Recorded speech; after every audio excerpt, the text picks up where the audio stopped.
Welcome to the Flora podcast, a place where we help you create a life you're excited about.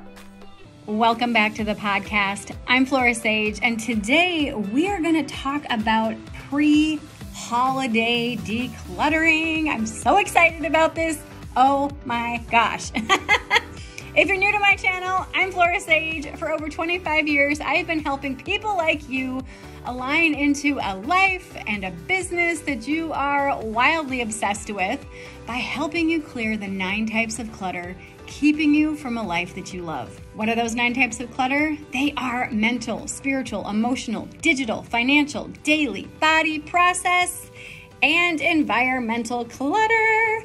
And today, as I mentioned, we are going to look at doing a pre-holiday decluttering session in your home. So I have heard from many people saying that they have a Monica's closet in their home. If you don't know what that is, then you have not seen Friends. If you have seen Friends, then you know that the character Monica is very OCD. She's very organized.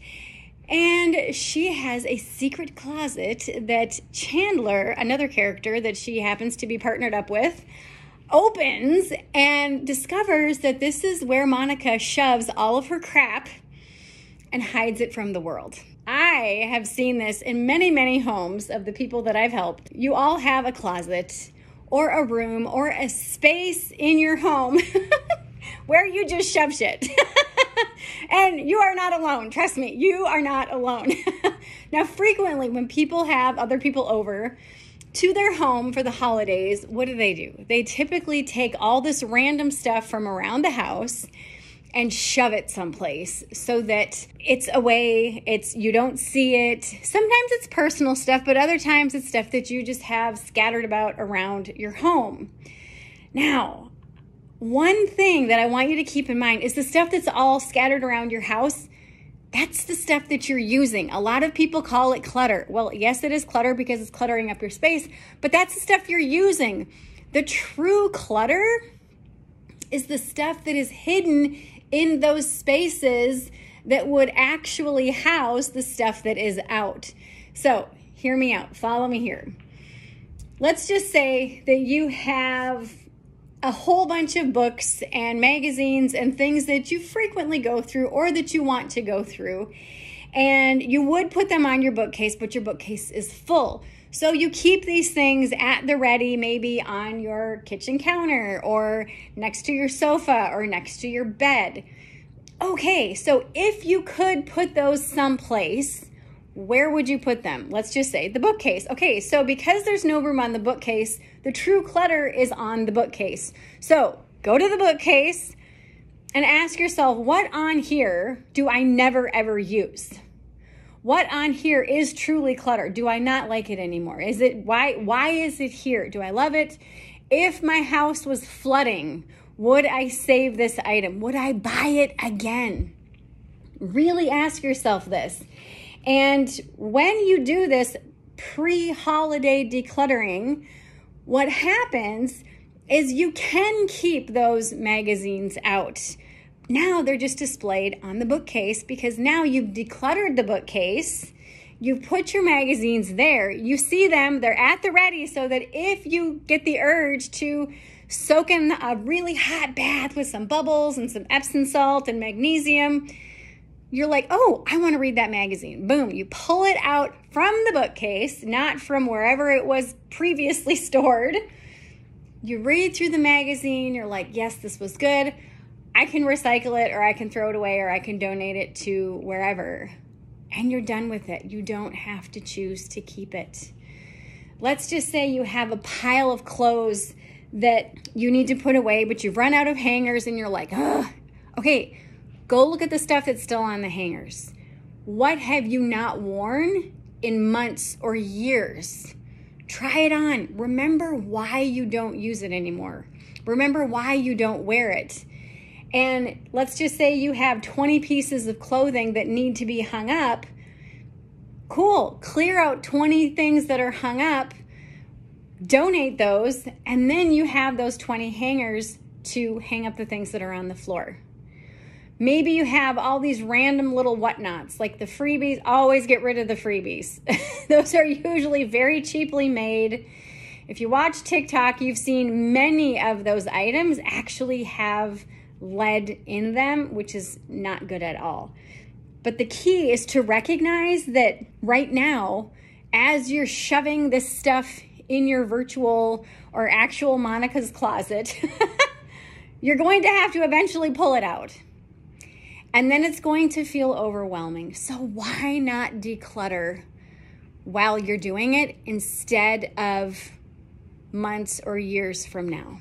Okay, so again, step one, gather up all your quote unquote clutter and ask yourself, if this had a home, where would it belong?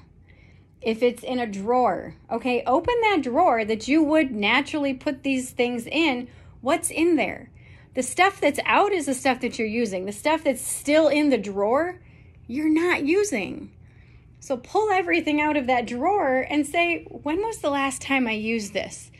Whether it's using it or wearing it or enjoying it, whatever it is, think about if it's been over a year or 2 years or 5 years, I think it's pretty safe to get rid of it.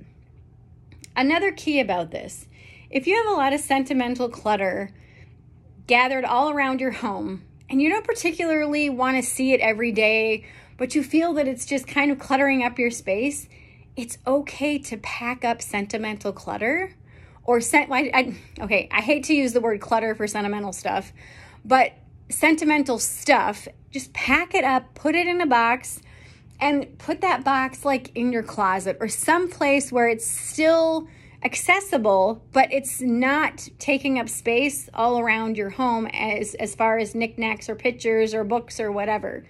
You can keep sentimental stuff and not have it displayed actively.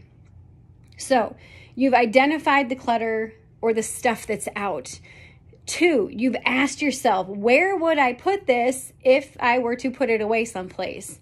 3, go to the place that you would put those things and clear out the clutter that is clogging up that space, so much so that you can't put the things you actually use away. So once you've cleared out that drawer or that closet or that cabinet, then put the clutter that you would normally shove someplace, now you can actually put it away. When you do this before the holidays, because I mean, Thanksgiving just happened, so before our December winter holidays, and there are many, many winter holidays in December, do this as you are actively prepping for the holiday, as you're decorating and whatnot. And you're going to see and you're going to find that it's so much easier to declutter with this mentality, with this energy of, I'm going to declutter as I'm going. It's going to be easy. And I'm totally okay with this. Now, in the next episode, I'm actually going to explain what decluttering actually is. This is going to blow your mind. This is going to blow your mind. Reason being is because when you think about this new way of decluttering or this new mindset of going into decluttering, you're going to think about decluttering so much differently, and it's going to be so much easier for you to do and so much less overwhelming. But give yourself permission to not just shove stuff into spaces, really look at the stuff that's out and recognize that because it's out, that means I use it. Everything else that's still in the drawers and the cabinets and closets that would house those things that are out is the actual clutter. Those are the true culprits. Okay? All right, I love you. I hope this serves you today. I'll see you in the next episode.